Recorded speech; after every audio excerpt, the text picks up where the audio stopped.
கஷ்டம் go through பண்ணியிருக்காங்க. இந்த ஒவ்வொரு போட்டியாளர்களும் இன்னைக்கு எபிசோட்ல ஒருத்தர் ஒருத்தரா பேசும்பொழுது தான், ச்சே! இவங்க எவ்ளோ கஷ்டம் அனுபவிச்சிருக்காங்கன்னு தோணுச்சு. அது மட்டும் இல்லாம, ஓ! இந்த காரணத்தினால தான் இவங்கலாம் இப்படி இருக்காங்களா? இப்படி நடந்துக்கிறாங்களா? அப்படின்ற மாதிரியும் தோணுச்சு. சில போட்டியாளர்களெல்லாம் நம்ம ஜட்ஜ் பண்ணி வச்சிருப்போம்ல, இவங்க இப்படிதான் அப்படின்ற மாதிரி. அந்த பெர்செப்ஷன்லாம் வந்து ஃபுல்லா மாறுன மாரி தோணுச்சு, இந்த ஒரு டாஸ்க்கால. நான் பஸ் ஸ்டாண்ட்ல படுத்திருக்கேன். நான் என் அப்பாவ இழந்திருக்கேன். என் கரியர நான் இழந்திருக்கேன். அப்பா, அம்மா இல்லாத வாழ்க்கை எவ்ளோ மோசமா இருக்கும். அப்யூசிவான லைஃப் பார்ட்னரோட எப்படிலாம் நான் கஷ்டப்பட்டு வாழ்ந்தேன். நான் ட்ரெஸ் சேஞ்ச் பண்ணும்பொழுது எனக்கே தெரியாம ஃபோட்டோ எடுத்த என் புருஷன் அப்படின்னு ஏகப்பட்ட விஷயங்கள் பேசுனாங்க. எனக்கு எபிசோட் ஃபுல்லாவே பார்த்தீங்கன்னா, ரொம்ப எமோஷனலா இருந்தது. செகண்ட் லவ் எபிசோட் 4ல என்ன நடந்ததுன்னு விரிவா பார்க்கலாம் வாங்க. இதுவரைக்கும் சேனல் சப்ஸ்கிரைப் பண்ணலனா ப்ளீஸ் சப்ஸ்கிரைப் பண்ணுங்க. அப்போதான் செகண்ட் லவ் பார்த்தீங்கன்னா, அப்டேட்ஸ்லாம் உங்களுக்கு டக்கு டக்குன்னு வந்து சேரும். நேத்து எபிசோட் பார்த்தீங்கன்னா, தேஜஸ், வீணா அண்ட் தினேஷ் இவங்க ரிலேஷன்ஷிப்ல ஒரு பயங்கர குழப்பத்தை ஏற்படுத்தினாருன்னு சொல்லலாம். லிட்ரலாவே வீணா கிட்ட டைரக்ட்டாவே போய் அப்ரோச் பண்ணி, "உனக்கு தினேஷ் வந்து அவ்ளோ உன்னோட ஸ்டாண்டர்ட்ஸ்க்கு ஈக்குவலா இல்ல. அவன் உனக்கு செட் ஆக மாட்டான்." அப்படின்ற மாரி பேசிட்டு இருந்தாரு. டைரக்ட்டா தினேஷ்ன்ற நேம் எடுக்கலனாலும், "your standards are high. So you deserve a better person." அப்படின்ற மாரிலாம் பேசிட்டு இருந்தாரு. ஸோ இதுக்கப்புறம் வீணா கிட்ட பேசணும் அப்படின்றதுக்காக பிரியங்காவ அனுப்பிச்சு வச்சு, வீணா கிட்ட பேசணும்னு பெர்மிஷனும் கேட்டிருக்காரு போல இருக்கு. இப்படி பேசின வீணா அண்ட் தேஜஸோட கான்வர்சேஷனை நம்மளுக்கு காமிச்சாங்க. அதுல வீணா கிட்ட தேஜஸ் ரொம்ப வந்துட்டு கன்வின்ஸ் பண்ண ட்ரை பண்றாரு. உனக்கு என் மேல ஒரு அட்ராக்ஷன் இருக்கு, அதை நீ நம்ப மாட்டேங்கிற அப்படின்ற மாதிரி அதுக்காக ரொம்ப கன்வின்ஸ் பண்ண ட்ரை பண்ணாரு. அப்போ வீணா கிளியரா சொல்லிட்டாங்க, என்னோட அட்ராக்ஷன் எல்லாம் பாத்தீங்கன்னா தினேஷ் மேலதான் இருக்கு. உங்களை எனக்கு பிடிக்கும், ஆனா ஒரு ஃப்ரெண்டா தான் அப்படின்னு சொல்லி பல்பு கொடுத்துட்டாங்க வீணா. ஸோ இது மூலமா தேஜஸ்க்கு ரொம்ப கிளியரா தெரிஞ்சிருச்சு, வீணா வந்துட்டு நம்மள திரும்பி கூட பார்க்க மாட்டா. ஏன்னா அவ தினேஷோட செட் ஆயிருக்கா. ஸோ இதுல வந்து நம்ம குட்டையை குழப்பி ஒண்ணுமே லாபம் இல்லை அப்படின்னு தெரிஞ்சுக்கிட்ட தேஜஸ், இதுக்கு முன்னாடி நம்ம எப்படி நேஹாவோட ஜாலியா இருந்தோமோ அதே மாதிரி கண்டினியூ பண்ணிட்டு போயிடணும் அண்ட் ஹானஸ்டா இருக்கணும் இந்த தடவை அப்படின்ற மாதிரி அவருக்குள்ளேயே ஒரு டெசிஷன் எடுத்து அவரே உள்ள பேசிக்கிட்டாருன்னு வச்சுக்கோங்களேன். கேமரா பார்த்து பேசிக்கிட்டாரு. இப்போ கேமரா மூலமா நம்மளுக்கு அதை கன்வே பண்ணாரு, நான் வந்து இனிமே வந்து நேஹாவோட மட்டும் ஹானஸ்டா இருக்க போறேன் அப்படின்ற மாதிரி. ஏன்னா அவருக்கு தெரிஞ்சு போச்சு, வீணா மேல எந்த எஃபர்ட்டும் போட்டு வேஸ்ட் தான் அப்படின்னு. இந்த பக்கம் நேஹா சிந்துரி கிட்ட பேசிட்டு இருந்தாங்க. அவங்க 2 பேரை பத்தி பேசினாங்க. ஒன்னு தேஜஸை பத்தி, இன்னொன்னு பிரியங்கா பத்தி. பிரியங்காக்கு நல்லாவே தெரியும், நான் தேஜஸோட ரொம்ப கனெக்ட் ஆயிருக்கேன். பட் அப்படி இருக்கும் பொழுது பிரியங்கா எதுக்கு நீ போய் வீணாவோட பேசுன்னு சொல்லிட்டு தேஜஸ் அனுப்பி வைக்கணும் அப்படின்னு கோவப்பட்டாங்க. அடுத்து தேஜஸை பத்தி சொன்னாங்க. தேஜஸ் கிட்ட நான் எல்லாமே என்னோட ஃபேமிலி பத்தி, என் பேக்ரவுண்ட் பத்தி எல்லாமே ஷேர் பண்ணியிருக்கேன். அண்ட் நான் என் வாழ்க்கையில ரொம்ப பெரிய பிசிக்கல் அபியூஸ் எல்லாம் வந்துட்டு கடந்து வந்திருக்கேன். ஸோ அப்படி இருக்கும் பொழுது நான் வந்து எந்த ஆம்பளைங்களையும் என்னை தொடவே விட மாட்டேன். அப்படி இருக்கும் பொழுது நான் உன்னை அந்த சேஃப் ஸ்பேஸ்ல வச்சு என்னை கட்டி பிடிக்கலாம் விட்டேன்ல. அப்போ தேஜஸ் மேல எனக்கு எவ்வளோ ட்ரஸ்ட் இருந்திருக்கும், எவ்வளோ நம்பிக்கை இருந்திருக்கும். நான் உன்னை அவ்ளோ நம்பி இருந்து அந்த ஸ்பேஸ் குடுத்தேன். பட் நீ வந்து வீணா வேணும், நான் எக்ஸ்ப்ளோர் பண்ண போறேன்னு போற பாத்தியா? அப்படின்ற மாரி ரொம்ப சோகமா பேசிட்டு இருந்தாங்க செந்தூரி கிட்ட. ஒரு டைம்ல அதுக்கு மேல வந்து அவங்களால கண்ட்ரோல் பண்ண முடியாம அழவும் ஆரம்பிச்சுட்டாங்க. செந்தூரி வந்து கன்சோல் பண்ணிட்டு இருந்தாங்க. இத பத்தி வீணா வந்து தினேஷ் கிட்ட சொல்லிட்டு இருந்தாங்க. இந்த மாரி தேஜஸ் வந்து என்ன ட்ரை பண்றான். அவனுக்கு பேசணும்னா நேராவே வந்து பேச வேண்டியது தானே. பிரியங்காவ தூது விடுறான் அப்படின்ற மாரி கேட்டுட்டு இருந்தாங்க. அப்போ தினேஷ் சொல்லியிருந்தாரு, "உனக்கு அவன் நல்லது சொல்றேன்னு சொல்றான். ஆனா அவன் ஆக்சுவலி நல்லதெல்லாம் உனக்கு சொல்லல. அது புரிஞ்சுக்கோ" அப்படின்னு அவருமே வந்துட்டு அங்க வீணாவ அலர்ட் பண்ணி வச்சாரு. இதுக்கு பிறகு தேஜஸும், நேஹாவும் திரும்பி உட்காந்து பழைய விஷயங்கள் எல்லாம் பேசி, "இல்ல சும்மா நான் ட்ரை பண்ண போனேன். So it's all over. நான் இனிமே உனக்கு ட்ரூவா இருப்பேன்" அப்படின்னு சொல்லிட்டாரு. இப்படியெல்லாம் பேசி முடிச்ச பிறகும் பார்த்தீங்கன்னா, நேஹா வந்து திரும்பியும் பிரியங்கா கிட்ட சொல்லிட்டு இருந்தாங்க, "முந்தி மாரி என்னால தேஜஸ் கிட்ட உரிமையா பழக முடியுமான்னு தெரியல. ஆர்கானிக்கா இருக்காது இனிமே நான் பழகுனாலும்னு" சொல்ல, பிரியங்கா சொன்னாங்க, "அதெல்லாம் ஒண்ணும் இல்ல. இந்த வீட்ல வந்து அது ஈஸியா நடந்துரும். நம்ம வெளியில இருந்தா கூட பரவால்ல. இது க்ளோஸ் ஸ்பேஸ். அதனால சீக்கிரமா கனெக்ட் ஆயிடுவோம்னு" அவங்க சொல்றாங்க. அதே மாரி டாஸ்க்ல பார்த்தா இவங்க 2 பேரும் நல்லா க்ளோஸா திரும்பவும் ஒண்ணா கட்டி பிடிச்சுட்டு உட்கார்ந்துருந்தாங்க. ஸோ இப்போதைக்கு இந்த ட்ரையாங்குலர் ஸ்டோரி இங்க முடியுது. அடுத்து ஒரு டாஸ்க்காக ஸ்ருதிகா உள்ள வந்திருந்தாங்க. இந்த தடவ டாஸ்க் வீட்டுக்குள்ள நடந்தது. அந்த டாஸ்க் எப்படி இருந்ததுன்னா, ஒரு கிஃப்ட் பாக்ஸ் இருந்தது. அந்த கிஃப்ட் பாக்ஸ்ல ஒவ்வொருத்தர் நேமும் போட்டு இருந்தது. ஸோ அந்த ஒவ்வொரு பாக்ஸ்லயும் ஒரு கண்டஸ்டன்ட்டோட ஹெவியான ஸ்டோரி, அதாவது ரொம்ப கஷ்டமான ஸ்டோரி, ஒவ்வொருத்தர் லைஃப்லயும் கடந்து வந்த ஒரு கஷ்டமான பாதை இருக்கும்ல, அந்த விஷயத்த எக்ஸ்பிளைன் பண்ற, அதாவது இந்த கண்டஸ்டன்ட்ஸோட ஜாலி பார்ட்ட மட்டும் நம்ம பார்த்துட்டு இருக்கோம்ல, இவங்களோட சேட் ஸ்டோரி என்ன அப்படின்னு தெரிஞ்சுக்கிறதுக்காக தான் இந்த டாஸ்க். அப்படியே இவங்களோட ஒவ்வொரு ஸ்டோரியா கேட்கும் பொழுது தான், ச்சே எவ்வளோ கஷ்டப்பட்டு வந்திருக்காங்கப்பா அப்படின்ற மாதிரி தோணுச்சு.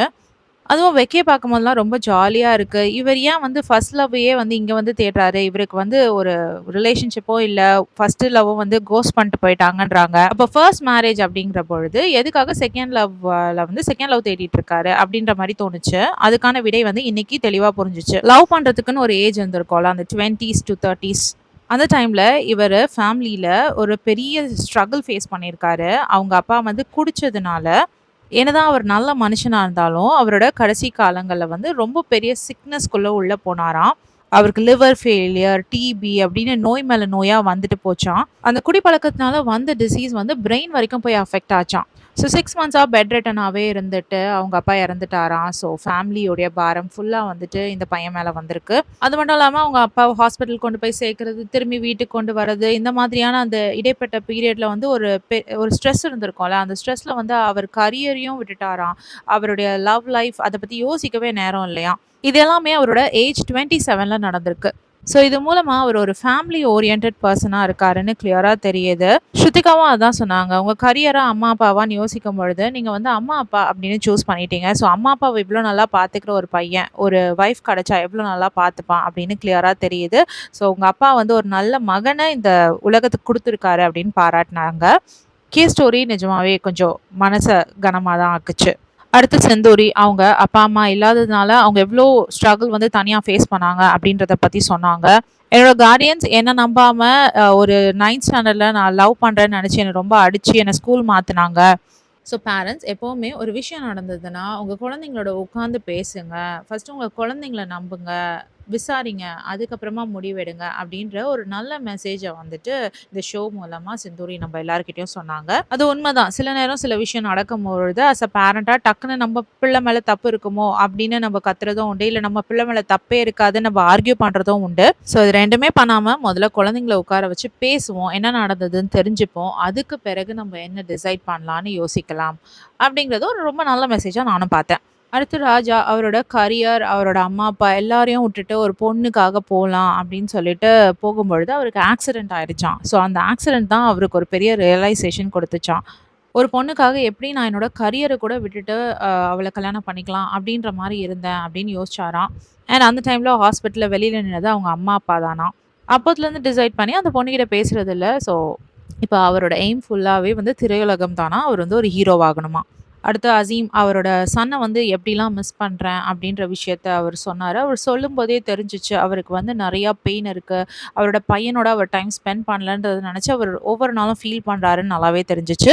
அப்ப ஸ்ருதிகா ஒரு கேள்வி கேட்டாங்க. உங்களுக்கு வரப்போற பார்ட்னர் இனிமே எப்படி இருக்கணும்னு நீங்க நெனைக்கிறீங்கன்னு. அதுக்கு அவர் சொன்னாரு, "எனக்கு வந்து ஹவுஸா வேணாம். எனக்கு வந்து ஹோம் கிரியேட் பண்ணி தரணும். என்னோட பார்ட்னர் எனக்கு ஒரு பீஸ்ஃபுல்லான ஹோம் கிரியேட் பண்ணி தரணும்." அப்படின்னு சொன்னாரு. என்ன பொறுத்தவரைக்கும் டிவோர்ஸ்ல வந்துட்டு இவங்க தப்பு, அவங்க தப்புன்னு நம்ம யாருமே டிசைட் பண்ண முடியாது. அண்ட் மோர் ஓவர் அப்படி ஒரு செப்பரேஷன் நடந்துருச்சுன்னா, இன்னொரு பார்ட்னர தப்பு சொல்றத விட, நம்ம என்ன அந்த ரிலேஷன்ஷிப்ல தப்பு பண்ணோம்? எதனால இது வொர்க் அவுட் ஆகாம போச்சுன்னு சொல்லிட்டு கொஞ்சம் செல்ஃப் ரியலைசேஷன் இருக்கிறதும் ஒரு நல்ல விஷயமா நான் யோசிக்கிறேன். ஸோ ஏன்னா வரப்போற ஃபியூச்சர் பார்ட்னர் கிட்ட அந்த விஷயத்த நம்ம ரிப்பீட் பண்ணாம இருந்தாலே ரொம்ப லைஃப் நல்லாயிருக்கும். நேஹா ஸ்டோரியும் ரொம்ப கஷ்டமா இருந்தது. ஒரு ஃபாதர் ஃபிகர் அவங்க லைஃப்ல இல்லாததுனால, அவங்க கொஞ்சம் கஷ்டப்பட்டதா சொன்னாங்க. பட் மிஸ் பண்ணல. பட் கஷ்டப்பட்டதா சொன்னாங்க.